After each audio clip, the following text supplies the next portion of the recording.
Dans cette vidéo, on va voir comment partir d'arpèges simples que vous connaissez déjà, type 1, 3, 5, 7, pour pouvoir créer des phrases un peu plus sophistiquées qui fonctionnent bien en jazz et en bebop. C'est parti.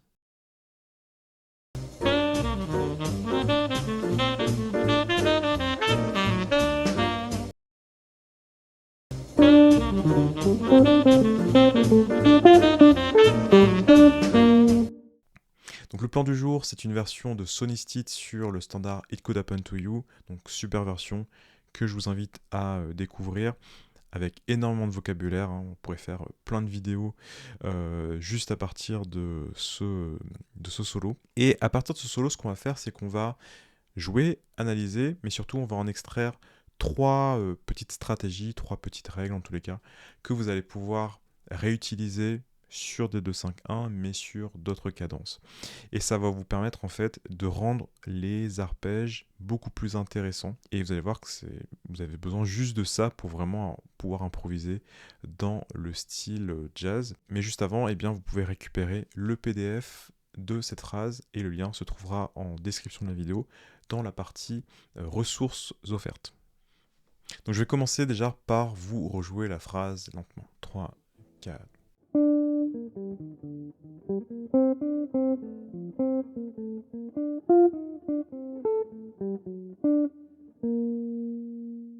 Donc au niveau de la structure harmonique de la phrase, on est sur un 2-5-1 en si bémol, suivi d'un 2-5-1 court mineur en sol. Donc c'est presque une sorte de Autumn Leaves sans le mi bémol, et puis le 2-5-1 est court. Mais voilà, vous pouvez réutiliser cette phrase bien sûr sur plein d'autres morceaux, plein d'autres standards. D'ailleurs, petite précision, la version qu'il joue c'est en si bémol, et généralement It Could Happen to You c'est plutôt joué en mi bémol. Donc voilà, mais voilà, il suffit de transposer et vous avez bien sûr la possibilité de jouer cette phrase. On commence par la première astuce et Sonystit joue sur l'accord do mineur ceci. Tout simplement un arpège de mi bémol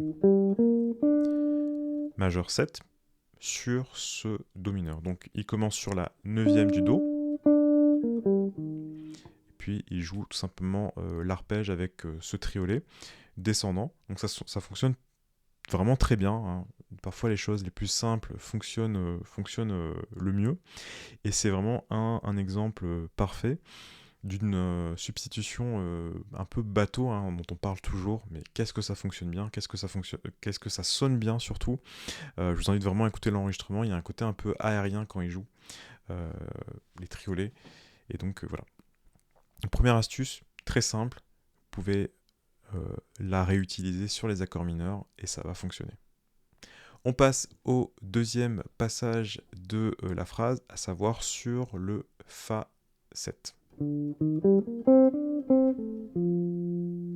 Donc à nouveau une phrase d'apparence très simple. On a un arpège à nouveau de mi bémol, toujours avec une sorte de triolet qui est intégré dans la phrase. Et après il nous joue tout simplement l'arpège de Fa. Donc arpège 1, 3, 5. Ce qui est intéressant ici, c'est qu'on a déjà une substitution sur le Fa. Donc à partir de la septième mineure de l'accord, on a un arpège majeur 7. Et ça donne la septième, la neuvième, la 11e et la 13e. Et ensuite, comme il a joué que des extensions, il va nous jouer la triade.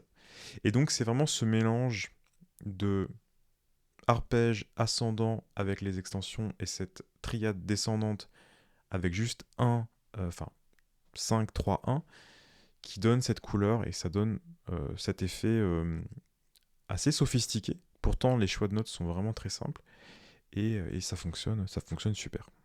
On passe à la troisième astuce, donc la résolution sur l'accord majeur 7 et on a ceci.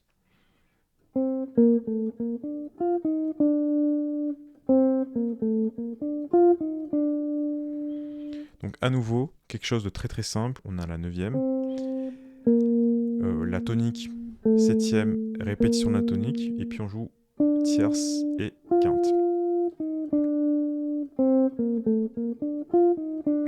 ici sur la tierce. À nouveau, on prend un élément très très simple, notre arpège. On ajoute une note en plus, à savoir la 9e. On répète aussi une note. Et on a une phrase qui va très bien fonctionner sur un accord majeur 7. Donc voilà pour cette vidéo. Donc vraiment phrase simple, phrase qui sonne bien, phrase qui utilise quasiment que des arpèges, mais c'est vraiment dans la façon dont il va utiliser les arpèges qu'on a quelque chose de, voilà, de solide. Et je vous invite vraiment à voir cette phrase vraiment en la divisant en 3. Sur l'accord mineur, l'arpège majeur 7. Sur l'accord 7, la substitution à partir de la 7e suivie de la triade.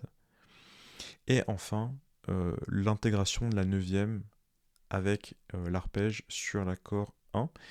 Et vous allez voir que juste avec ces éléments-là, vous pouvez obtenir des phrases qui sonnent vraiment super bien. Et si vous êtes un peu pris dans les gammes et ce genre de choses-là, le fait de revenir aux arpèges et de revenir à ces éléments simples-là, ça donne tout de suite beaucoup plus de poids à vos phrases sur un 2-5-1 et puis sur n'importe quelle structure harmonique finalement. Et donc je pense que ça peut vous faire que du bien de travailler cette phrase. Je vous remercie d'avoir vu cette vidéo, pensez à vous abonner à cette chaîne YouTube, pensez également à liker cette vidéo, et puis on se retrouve dans la prochaine, et puis d'ici là, bossez bien.